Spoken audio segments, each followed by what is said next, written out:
Bienvenidos un mes más a la Sociedad de Vivienda y Suelo de Santander. Estamos aquí con un nuevo programa de SVS. Saben que en los últimos años la construcción de viviendas ha mejorado muchísimo y uno de los elementos en los que más se nota es en esa eficiencia energética, la mejora. Gastamos menos para tener mejor temperatura en las viviendas. Pero bueno, este es uno de los temas de los que vamos a hablar hoy, como siempre, con el gerente de la SVS de Santander, José Antonio Gómez. Bienvenido una vez más a Popular Televisión. Buenas noches. El tema esta estrella que comentaba, cada vez se hacen mejor las viviendas y cada vez se mejora más la eficiencia energética. Vosotros en concreto, en las dos últimas promociones, Framontanos y Tabacalera, habéis instalado un sistema muy concreto, se llama aerotermia. Eso es. Cuéntanos, ¿qué es lo que habéis hecho? ¿Cómo funciona este sistema? Sí, la verdad es que hemos querido ahí innovar y buscar una nueva manera de generar calor en las casas. Hay que decir que el código técnico ha ido evolucionando a lo largo de los años y actualmente todas las viviendas, no solo las que hace obviamente SVS, sino todas las viviendas que se promueven y se hacen nuevas, deben de tener ya un sistema de aislante que impida que el calor escape de las casas. Hasta hace unos años, 20, 25 años, era muy fácil que el calor que tú generabas dentro de tu casa se fuera o bien por las fachadas o bien por las ventanas, por el cristal. Ahora todo eso ha cambiado, los cristales son dobles, la fachada tiene una impermeabilización mucho mayor, y a poco calor que tú generes dentro de la casa, ese calor se mantiene mucho más tiempo. Lo cierto es que la manera de calentar nuestras casas es muy diversa. La que casi todo el mundo estamos acostumbrados y mucha gente tiene en casa es su caldera individual. Caldera que siempre está alimentada por gas. Sí. Ese sistema es mucho más racional y se ahorra muchísimo si la caldera, en lugar de ser individual, se pone una caldera colectiva para todo el edificio y cada uno va consumiendo, va demandando calor y al final del mes o del trimestre se reparte el coste tanto de la instalación como del combustible en función del calor que ha ido demandando cada vivienda. Por eso en cada casa hay un contador de calor, aparte del contador del agua que uno gasta, lo que se llama agua caliente sanitaria, pues para lavarte las manos, para ducharte, para la cocina, pero lo que es el calor de calefacción se mide lo que has consumido por el calor, por las calorías que tú has demandado. Mucha gente nos pregunta en nuestros edificios, que todos tienen ya caldera centralizada, bueno, pero ¿y si yo no gasto nada de calefacción? Bueno, tú tienes un gasto, tienes que pagar en proporción, en principio, por la instalación que tienes a tu disposición. Eso es un fijo que tienen todas las viviendas. Si luego además tú gastas más en calefacción o te gusta ducharte con agua muy caliente y te duchas 5 veces al día, por decir una tontería, pagarás más en función del combustible que se ha utilizado para esa instalación. Este es el mínimo que pagamos todos. Aún así, aun cuando hay calderas individuales, tú en verano, aunque le utilices el mínimo para el agua caliente o incluso el que se duche con agua fría, sí, tiene que pagar un mínimo por eso. Bueno, pero sí que es cierto que cuando tú tienes tu caldera centralizada en tu cocina, el gasto, si tú imagínate que estás en verano, por lo que sea la casa está vacía, no hay consumos de agua caliente sanitaria, ni se pone la calefacción, realmente tu gasto es muy muy pequeño, sí. Mientras que si tienes una centralización, una gran caldera comunitaria, aunque en verano no se pone la calefacción, la gente sí que se ducha obviamente, consume agua caliente sanitaria y por tanto tienes un doble gasto. El gasto de la instalación, porque se está ahí todo el año, y el gasto en calorías del agua que tú has consumido, porque luego tú tendrás tu gasto de Aqualia por el agua que tú has gastado caliente sanitaria, pero ese es un gasto de agua. Pero el gasto para calentar ese agua, que te proviene de la caldera, ahora hablaremos de qué tipos de caldera hay, ese lo pagas por las calorías consumidas. Pero además tienes un gasto, es verdad, a lo largo de todo el año, consumas o no consumas calor. Pero en cualquier caso, lo que vas a gastar siempre es mucho menos que lo que gastarías con tu típica caldera de gas en tu cocina, como tenemos, por ejemplo, yo tengo, ¿no? Evidentemente, las calderas centrales son bastante más modernas.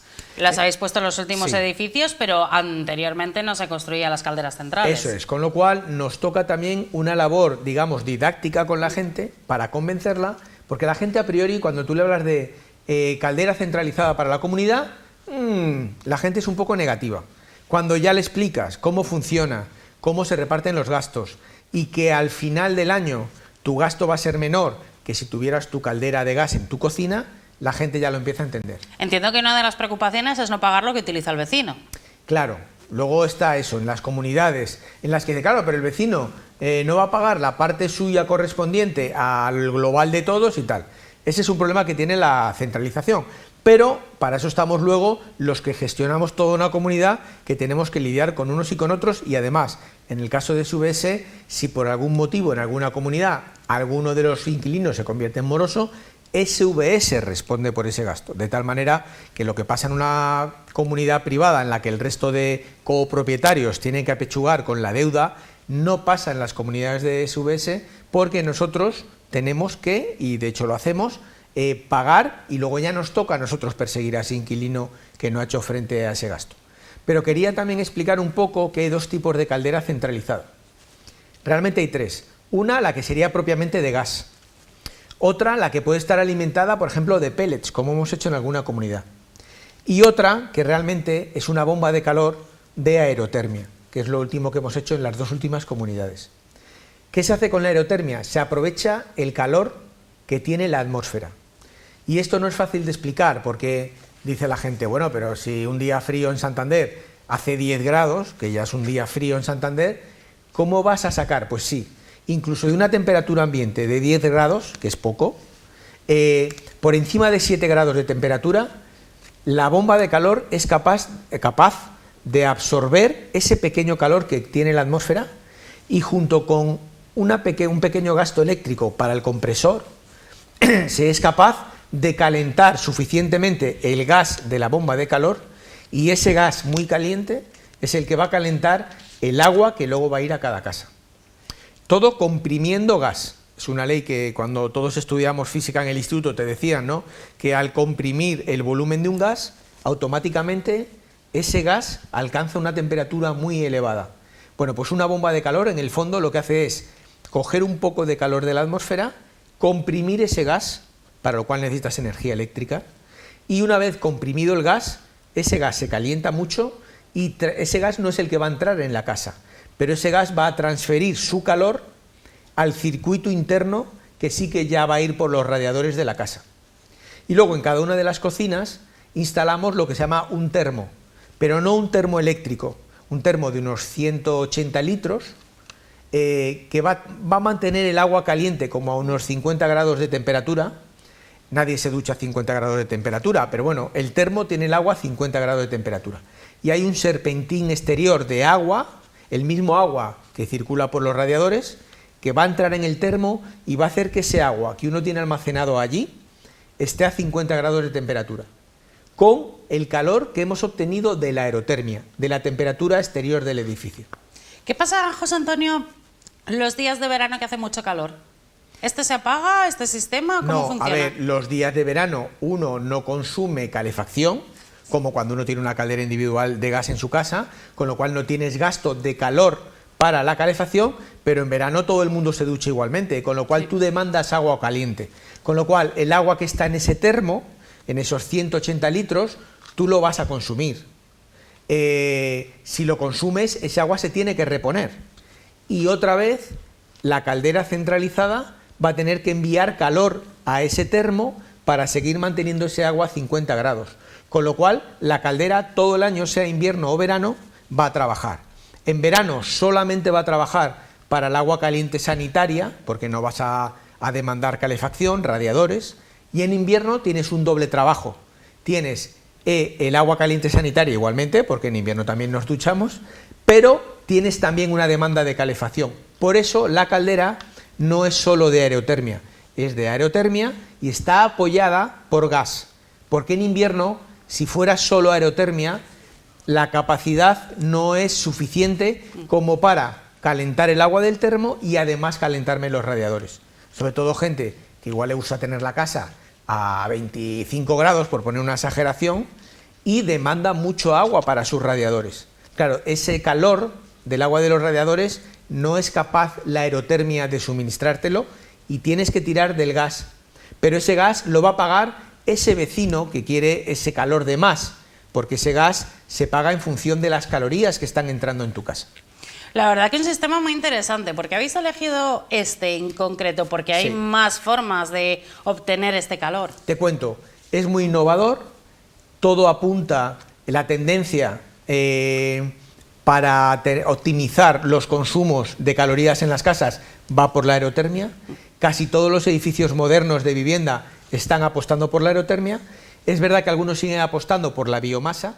Nosotros en la biomasa tuvimos el problema de que muchas veces la emisión de la chimenea emite unas virutas que hemos sido incapaces de reducir al 100% y por tanto la gente que vive en las azoteas sufre esa emisión y de hecho en muchos sitios están tirando más de gas que de biomasa porque tienen el sistema doble y pueden elegir la comunidad de cuál de los dos tira, porque no está todo lo bien que debiera estudiado el sistema de emisión de la viruta al quemar la madera de la biomasa. Entonces nosotros tenemos calderas con gas, calderas con biomasa y ahora se empieza a imponer la aerotermia, que es tremendamente limpia, porque le estamos quitando el calor a la temperatura del aire en la calle. No sé si tenéis hecho el cálculo de cuánto se puede llegar a ahorrar al año con este sistema. No, la verdad es que estamos empezando, el edificio, digamos, más veterano es el que se entregó hace un año. Sí. Entonces, ahora cuando se cierra el ciclo del primer año, es cuando los administradores cierran las cuentas de todo el consumo que han tenido de gas, porque ya te digo que están apoyadas en gas, sobre todo en invierno, y consumo eléctrico para ese compresor que tiene que comprimir el volumen del gas, y por tanto lo sabremos pasado un año. Todavía no tenemos datos. Lo que sí que sabemos es que es un sistema muchísimo más eficiente, muchísimo más barato en principio que lo que son las calderas centralizadas de gas que típicamente se hacían siempre en todas las viviendas. ¿Os ha llegado algún feeling de los vecinos que ya tienen este sistema? Después del susto inicial de ¡ay, cómo me va a funcionar la casa! Mira, ¿sabes qué pasa? En los arranques de grandes edificios, como por ejemplo en San Román, tú piensas que es un gran edificio de 120 vecinos. Entonces, los primeros meses el administrador de la comunidad cobra casi que un fijo porcentual al gasto comunitario de cada vivienda, porque no tienes otra manera de cobrar, porque no sabes todavía lo que cada uno va a empezar, sobre todo además cuando empiezas que ya ha pasado el frío gordo del invierno, ya estás en marzo o en abril, claro, y prácticamente el consumo de calefacción es pequeño. Pero cuando ya han pasado 12 meses y ya has tenido un invierno de por medio, la gente ha empezado a tirar de calefacción, es cuando empiezas a ver, con lo cual los vecinos realmente todavía no son conscientes del beneficio que les va a suponer esa instalación colectiva. Yo creo que tienen que dejar pasar estos 12 meses, incluso 6 meses más, y cuando ya tengamos una perspectiva de año y medio, se empezarán a dar cuenta de cuál es realmente su gasto. Me imagino que les estáis haciendo una buena labor pedagógica, porque como todos los cambios y todas estas cosas bueno, nuevas... la labor realmente la hacemos en el momento en que la gente decide ir o bien de alquiler, como es la mayoría de esos 120, o bien a comprar su vivienda, ¿no? Ese es el momento en el que con la gente te sientas. Luego ya en las reuniones con cada portal es la administradora, en este caso, la que tiene que lidiar con todos los inquilinos y explicarles muy despacio, con mucha paciencia, porque es una cosa que yo entiendo complicada de entender a la primera y a la segunda. Pero bueno, yo creo que la gente en general está muy contenta con el sistema. Bueno, en líneas generales lo que hemos visto, una mayor eficiencia energética en todos los aspectos. Sí. Este es uno de ellos, a lo que se suma la mejora de los materiales, la construcción, el aislamiento de los edificios, que nos explicaste con esa doble capa, claro, para que no entre ese frío. Desde luego, fachada ventilada. Llevamos ya, creo que los últimos 4 edificios que ya son con fachada ventilada. Así van a ser todos nuestros edificios de aquí en adelante. Es un sistema de construcción algo más caro, pero yo creo que a la larga es mucho más interesante, precisamente para aislar que el calor no escape de nuestras casas. Santander tampoco es una ciudad tremendamente fría como pueden ser las capitales de interior de España, en la meseta, ¿no? Pero sí que es verdad que tenemos inviernos en los que uno pone la calefacción, pues porque le gusta estar a 20 grados, a 21 grados o a 22 grados. Y ese calor, ese dinero que estamos gastando en que nuestra casa se caliente por dentro, queremos que no se escape, porque es dinero que sale por nuestras fachadas. Cuanto mejor sea tu fachada, el dinero se queda dentro. José Antonio, pues con esas mejoras muy interesantes y desde luego que suponen un ahorro económico bastante importante, vamos a dejar ya este tema de lado porque tenemos todavía más actualidad. Una de ellas muy cerquita, esas viviendas de Tabacalera. Nos dejaste el mes pasado, había ya más de 100 inscritos para las plazas de parking que iban a salir para el entorno, para todos los vecinos, comerciantes, dependiendo un poco del grupo en el que estuviesen. ¿Cómo está la situación? Bueno, pues mira, ese periodo de inscripción todavía sigue abierto hasta el 30 de junio, con lo cual nos queda un mes y una semana aproximadamente. Ya hay inscritos al día de ayer, porque sabía que me lo ibas a preguntar, 167 demandantes para ese sorteo de esas plazas. Las plazas todavía no se sabe cuántas van a ser definitivamente, hablábamos de 30, quizás sean 32, 33, ya se sabrá en su momento, pero sí que sabemos que hasta ayer son 167 los vecinos de la zona que ya se han apuntado y ahora queda un mes y medio en el que se apuntará todavía bastante gente. ¿Te acuerdas de memoria qué día se cierra el plazo? Sí, el 30 de junio.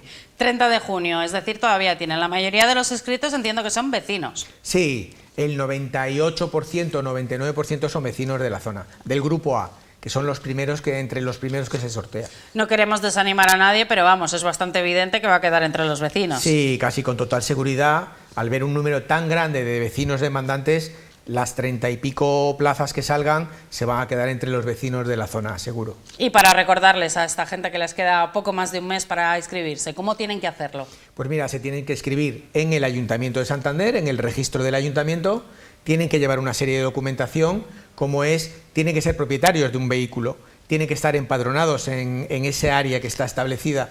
Todo esto se lo explicamos tanto en nuestra web como a la gente que en persona viene a SVS y ya bajan con todo ese papel que es simplemente pues, que eres propietario de tu vehículo, que tienes carnet de conducir, que tienes al día el pago de la tasa municipal del vehículo y poco más, y que estás empadronado en la zona. Con esos 4 documentos y rellenar el papel que también obtienes de nuestra web, se baja al ayuntamiento, te registras y formas parte de los que van a sortearse más adelante, en el otoño. Pues nada, desearle suerte en el sorteo, porque la verdad que hay mucha gente. Y tener una plaza en el centro de Santander no es tan sencillo.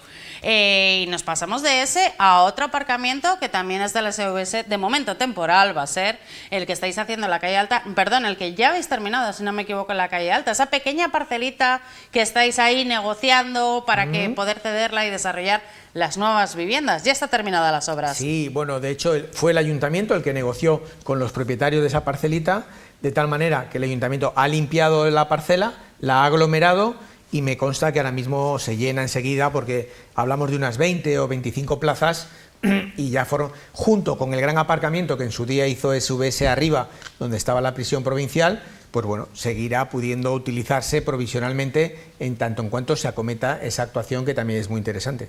Sí, todo eso a la espera de que por fin consigáis resolver los trámites administrativos que están siendo muy largos para tener la parcela y desarrollar nuevas viviendas. Efectivamente, porque ese suelo es de una sociedad pública estatal que se llama SIEPSE, que es la sociedad pública que se dedica a gestionar todos los suelos donde hay o ha habido una cárcel, una prisión.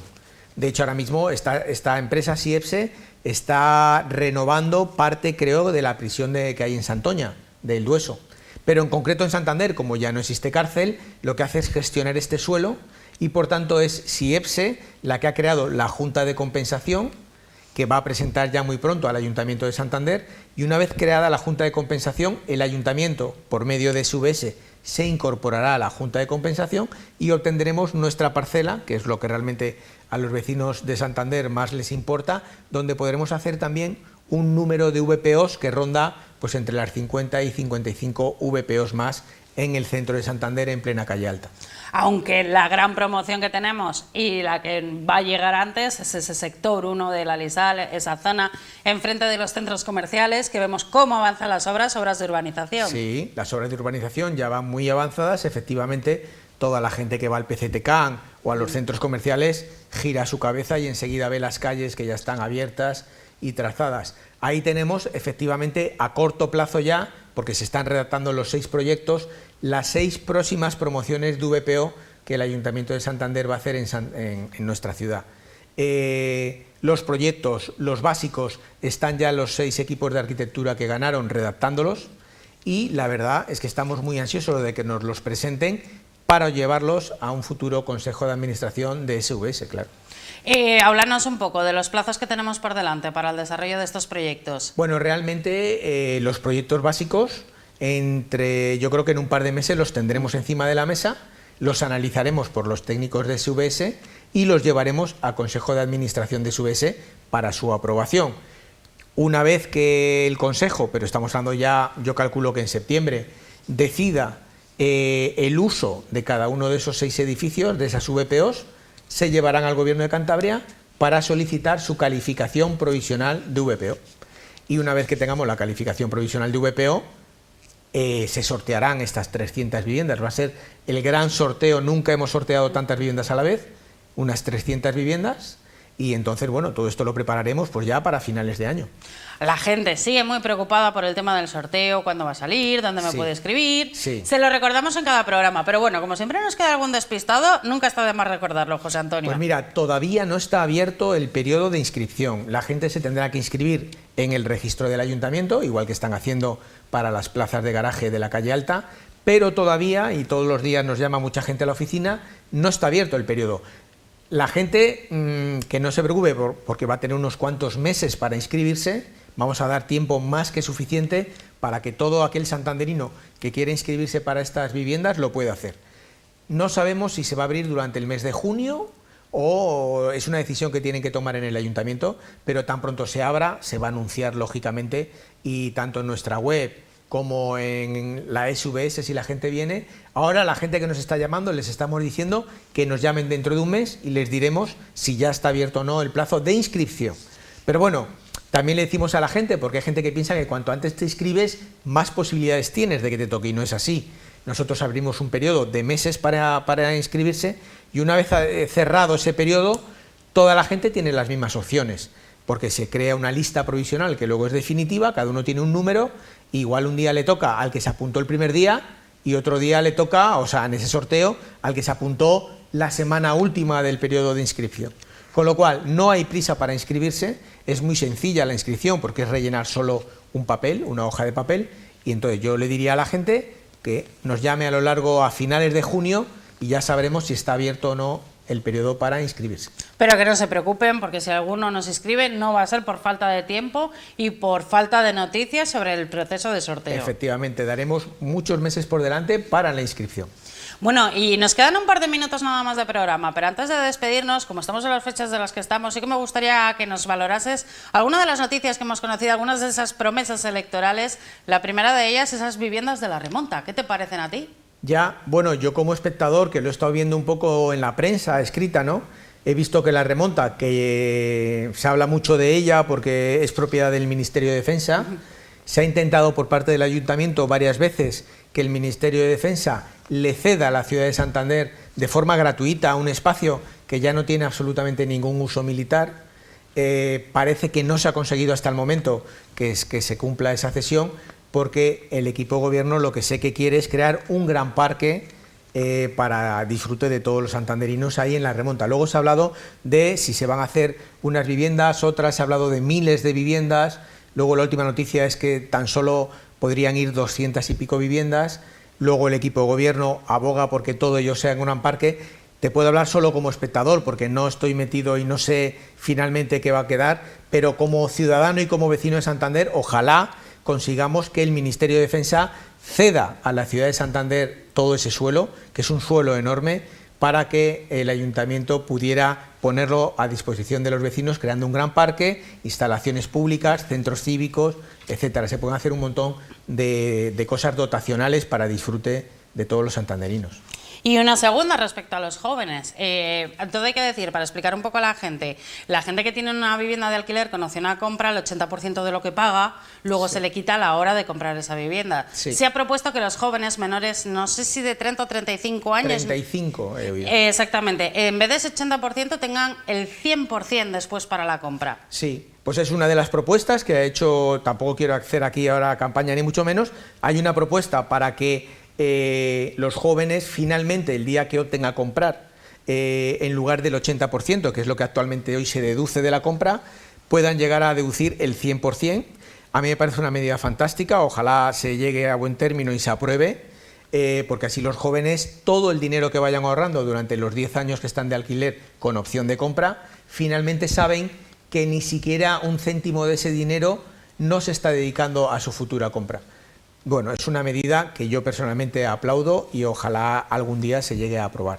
Pues nada, José Antonio, ahora sí que nos hemos quedado sin tiempo, con esto nos despedimos. Muchas gracias por haber estado un mes más con nosotros. A vosotros por llamarme. Te esperamos el mes que viene. Muchas gracias también a todos ustedes que nos han estado viendo. Recuerden, mañana volvemos, en este caso a partir de las 10 de la noche, Cantabria de cerca, edición Cultura.